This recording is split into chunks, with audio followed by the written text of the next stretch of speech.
ইসবার ইপাং উপাং ধাপাং মমতা বুবু ঠাপাং। সৌগত বাবু কংগ্রেস থেকে কাতলা মাছের মতো লাফ মারলো ক্ষমতায়ন হ। টিকিট নিলে কি হবে? মদনা ওখানে বসে আছে এমএলএ কামারহাটি, ও লাইলা কুলু কুলু। সে আবার তো বলে সৌগত রায় আবার নেতা নাকি? ও তো নেতা, ও তো একটা টাকা কামানোর যন্ত্র। উনি জুন মালিয়া পাশে বসে ফুষ্টি নুষ্টি করছে। ও গো ও গো শোনো না, ও গো শোনো না। What is this? দমদমের মানুষ কি তোমাকে জুন মালিয়ার সাথে ফুষ্টি নুষ্টি করার জন্য পাঠিয়েছে? চিকন চাকুন ডাগুর ডুগুর, হ্যাঁ তৃণমূলের ভাষা, তার সাথে ফুষ্টি নুষ্টি করতে হবে? লোভ সামলাতে পারছো না, বুড়ো বয়সে ভীমরুতি ধরছে, ঠকবাজতে গাঁ উজাড় হয়ে যাবে। চালুনি আবার ছুটের বিচার করছে। বামপন্থার সাথে যারাই যোগ দেবে তারাই বাংলায় জিরো হবে। যার নেই কোনো পন্থা সে করে বামপন্থা। সৌগত রায় তিনি বক্তব্য রাখছেন এই বাহুবলীদের কন্ট্রোল করা দরকার, যেখানে তৃণমূলের একাধিক উচ্চ নেতা নেত্রীদের সঙ্গে বাহুবলীদের যোগের কথা আগে উঠে এসছে। এই সৌগত রায়ের মুখে এই যে কথা, এটা কতটা যুক্তিযুক্ত এবং একটু দেরিতেই কি বোধোদয় হলো? ওনার বোধোদয় বলে কিছু নেই তো, ওনার বুড়ো বয়সে ভীমরুতি ধরেছে। তা নাহলে সৌগত বাবু, আমি অ্যাডভোকেট আলী আফজল চাঁদ, মহামান্য হাইকোর্টের অ্যাডভোকেট, আমি প্রশ্ন করছি, তুমি মমতা ব্যানার্জি দক্ষিণ কলকাতার প্রার্থী, তুমি জাতীয় কংগ্রেসের প্রার্থী। মমতা ব্যানার্জিকে তুমি কি বলেছিলে? এই মমতা ব্যানার্জি কংগ্রেসের সাথে গাদ্দারি করেছে, এই মমতা ব্যানার্জি কংগ্রেসের সাথে নিমখারামি করেছে, এই মমতা ব্যানার্জি গাদ্দার, তুমি কংগ্রেসের প্রার্থী হিসেবে বলেছিলে। সেই সৌগত রায় কংগ্রেস থেকে কাতলা মাছের মতো লাফ মারলো ক্ষমতায়ন হ। এই সৌগত রায় মমতা ব্যানার্জির পায়ে ধরে দমদম লোকসভাতে টিকিট নিয়েছে। কিন্তু টিকিট নিলে কি হবে? মদনা ওখানে বসে আছে এমএলএ কামারহাটি, ও লাইলা কুলু কুলু, যে নাকি বলে প্রেম না করলে মন ভরে না। সেই মদনা, কালারফুল মদনা, সে আবার তো বলে সৌগত রায় আবার নেতা নাকি? ও তো নেতা, ও তো একটা টাকা কামানোর যন্ত্র। ও দমদম লোকসভায় কোন মানুষের উপকার করেছে? আমি বলছি না, মদনা বলছি। আবার দমদমের মানুষ পাঠিয়েছে ওকে লোকসভায়। দমদমের মানুষের বুকের যন্ত্রণা লোকসভায় বলবে, দমদমের মানুষের কথা বলবে। দমদমের শিল্পগুলো বন্ধ হয়ে গেছে যেসব থেকে আরম্ভ করে, যে কলকারখানাগুলো বন্ধ হয়ে গেছে সেগুলোর কথা বলবে কেন্দ্রে সংসদ ভবনে। সে কথা না বলে এই রিসেন্টলি উনি বসে আছেন, সংসদ ভরা, সংসদ চলছে, স্পিকার বসে আছে, অন্য সাংসদরা বক্তব্য দিচ্ছে, উনি জুন মালিয়া পাশে বসে ফুষ্টি নুষ্টি করছে। ও গো ও গো শোনো না, ও গো শোনো না। What is this? দমদমের মানুষ কি তোমাকে জুন মালিয়ার সাথে ফুষ্টি নুষ্টি করার জন্য পাঠিয়েছে? সংসদ ভবনে লক্ষ লক্ষ টাকা মাইনে পাও, লক্ষ লক্ষ টাকা জনগণের সুবাদে তুমি মাইনে পাও, গাড়িটা চড়ো, টেলিফোনটা ভোগ করো, মাইনেটা পাও, এই জুন মালিয়ার সাথে ফুষ্টি নুষ্টি করার জন্য? হ্যাঁ চিকন চাকুন ডাগুর ডুগুর, হ্যাঁ তৃণমূলের ভাষা, তার সাথে ফুষ্টি নুষ্টি করতে হবে? লোভ সামলাতে পারছো না, বুড়ো বয়সে ভীমরুতি ধরছে। এখন তোমার বোধোদয় হচ্ছে যে আমাদের দলে মাস্তান বাহিনী, আমাদের দলে বোমারু, তাদের সাথে সম্পর্ক রাখা চলবে না। আমি বলতে চাই, ও সৌগত বাবু, কামারহাটিতে যে ভোটটা হয় তোমার কি দিয়ে হয়? মুড়ি মিচিড়ি দিয়ে হয় না কি দিয়ে হয়? বরানগরে যে ভোটটা হয় কি দিয়ে হয়? গুড় বাতাসা দিয়ে হয়? জবাব দিতে পারবে? আজকে তোমার দলে কতগুলো বোমারও আছে।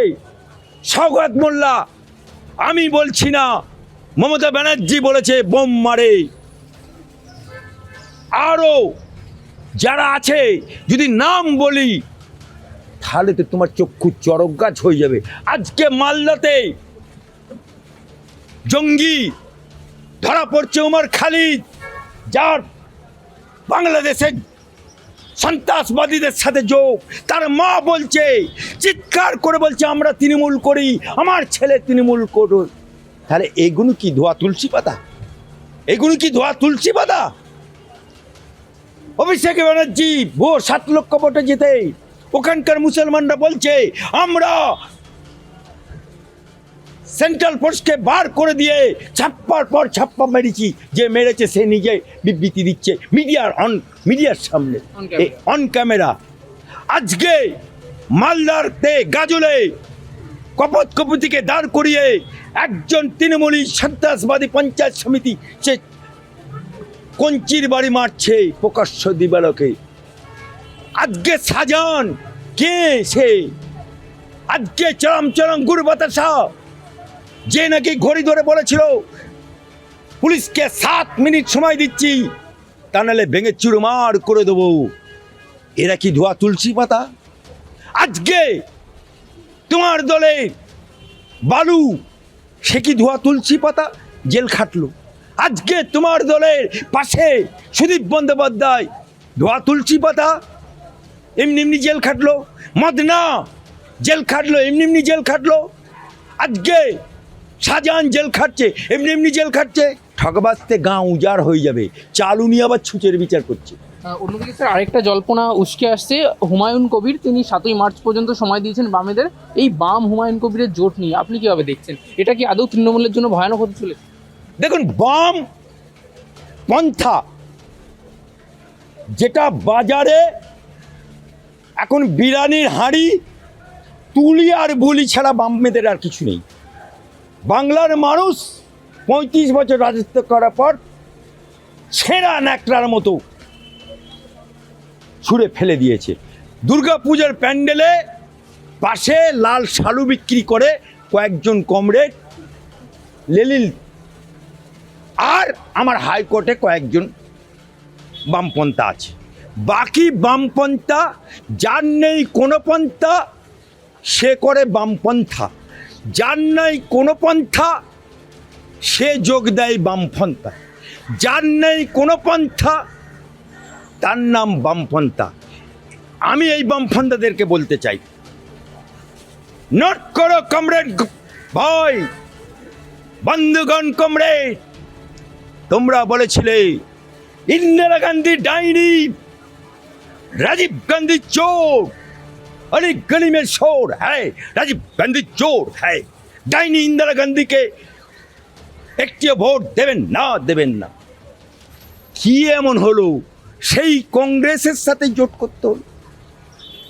গ্রাম বাংলা একটা পাকা বাড়ি দেখলে সেই পাকা বাড়িকে দেখিয়ে বলতে, ওই দেখো জোরদার জমিদার, ওদের বিরুদ্ধে লড়তে হবে একসাথে। একটা বামপন্থী, আমি একটা ঘটনা বলছি আমার নিজের চোখে, বামফ্রন্ট ক্ষমতায়ন বন্ড রেখেছে, বামফ্রন্ট বন্ড রেখেছে। ওরা বছরে 2টো করে বন্ড রাখতো ক্ষমতায় থাকাকালীন। কেন্দ্রের বাচ্চারা মানছি না, মানবো না। কেন্দ্রে কে? কংগ্রেস। কেন্দ্রে কে? কংগ্রেস। জ্যোতি বোস দেশের প্রধানমন্ত্রী হবে, কংগ্রেস সহ সবাই সাপোর্ট দেবে। বলে না, পলিট ব্যুরো জ্যোতি বোসকে প্রধানমন্ত্রী করা যাবে না। কেন? না, আমরা মন্ত্রিমণ্ডলে যাব না। জ্যোতি বোসকে সরিয়ে দিল। কি না, বাইরে থেকে সাপোর্ট করবি, মানে জলে নামবো বেনি ভেজাবো না, চান করব চুল ভিজবে না। জ্যোতি বোসকে প্রধানমন্ত্রী করা গেল না। সেই জ্যোতি বোস চিৎকার করে বলল এটা ঐতিহাসিক ভুল, আজকে প্রতিকূলকে নিয়ে অনেক সমালোচনা হচ্ছে। আজকে বলুন তো, সাইফুদ্দিন চৌধুরী তার কাটুয়া লোকসভা, জাফর শরীফ রেলমন্ত্রী, কাটুয়া লোকসভার মধ্যে তার রেল লাইন, ছোট লাইন, সেটা বড় লাইন করার জন্য, ইলেকট্রিফিকেশনের জন্য পার্টিকে না জানিয়ে সে গেছিল জাফর শরীফের কাছে। একজন সাংসদ রেলমন্ত্রীর কাছে গেছে তার এলাকার উন্নয়নের জন্য, রেলের উন্নয়নের জন্য। কি না, তুমি পার্টিকে না জানিয়ে গেছো, তালাক তালাক তালাক। সাইফুদ্দিন চৌধুরীকে বাদ দিয়ে দিল। অনিল বোস কি অন্যায় করেছিল? শুধু মুখে বলেছিল মমতা ব্যানার্জির দেখানোর জন্য কি একটা ভাষা বলেছিল, তালাক তালাক। সুশান্ত ঘোষ কি অন্যায় করেছিল? তালাক তালাক। আজকে সেই কংগ্রেসের সাথে তোমরা জোট করলে, অথচ সাইফুদ্দিন চৌধুরী কোরবানি হয়ে গেল। তাকে নতুন দল করতে হলো পিডিএস, সমীর প্রতিরুণ্ডু পিডিএস। এই যে সিপিএমের সুভাষ চক্রবর্তী বাউনের ছেলে, সে পুজো করতে গেল তারা মায়ের, বলে না তুমি কমরেড, পুজো করা যাবে না। আমরা কমরেড রেজ্জাক মোল্লা, মুসলমানের ছেলে, মন্ত্রী, হজে যেতে গেল, বলে না কমরেড যাওয়া যাবে না। তুমি কমরেড, ধর্ম আপিনের নেশা, ধর্ম আপিনের নেশা। তা ধর্ম যদি আপিনের নেশা হয়, ধর্ম যদি আপিনের নেশা হয়, তাহলে তোমাদের কমরেড, হাই কই কমরেড যে তাদের বউরা শাঁখা সিঁদুর পরে না? হাই কোন কমরেড যে পুজোর পাশে প্যান্ডেলে মা দুর্গাকে প্রণাম না করে ওখানে তোমরা শালু বিক্রি করো? আজকে কম্পিউটার আসতে দিচ্ছি না, দেবো না।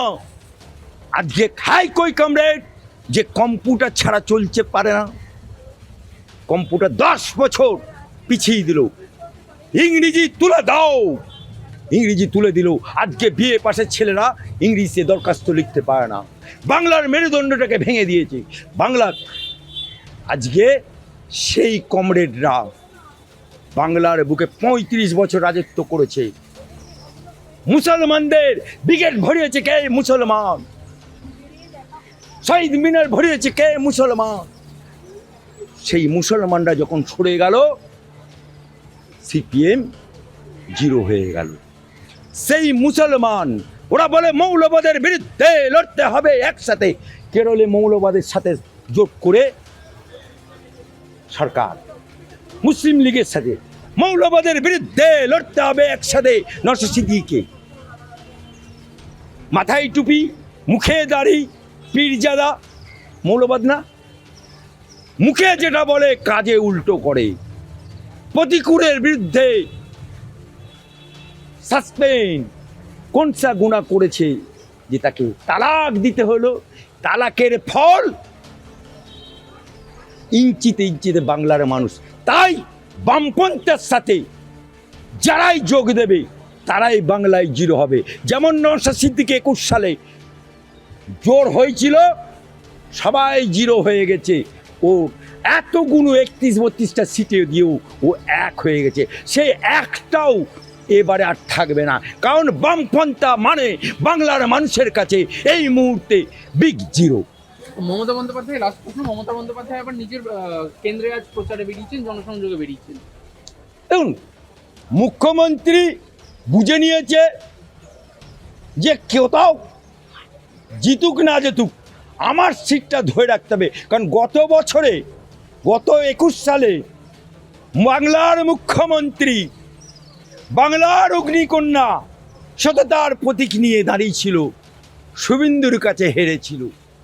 পায়ে ব্যান্ডেজ, ডান পায়ে লেগেছে আর বাঁ পায়ে ব্যান্ডেজ করে ভোট করেছে, তাতেও কিন্তু জিরো হয়েছে, শুভেন্দুর কাছে হেরেছে। অবশেষে কম্পার্টমেন্টাল মুখ্যমন্ত্রী ভবানীপুরে এসে জিতেছে। তাই ইসবার ভবানীপুর যাতে হাতছাড়া না হয় তাই উনি জনসংযোগে বেরিয়েছে। উনি জানেন যে ইসবার এপাং ওপাং ধাপাং মমতা বুবু ঠাপাং।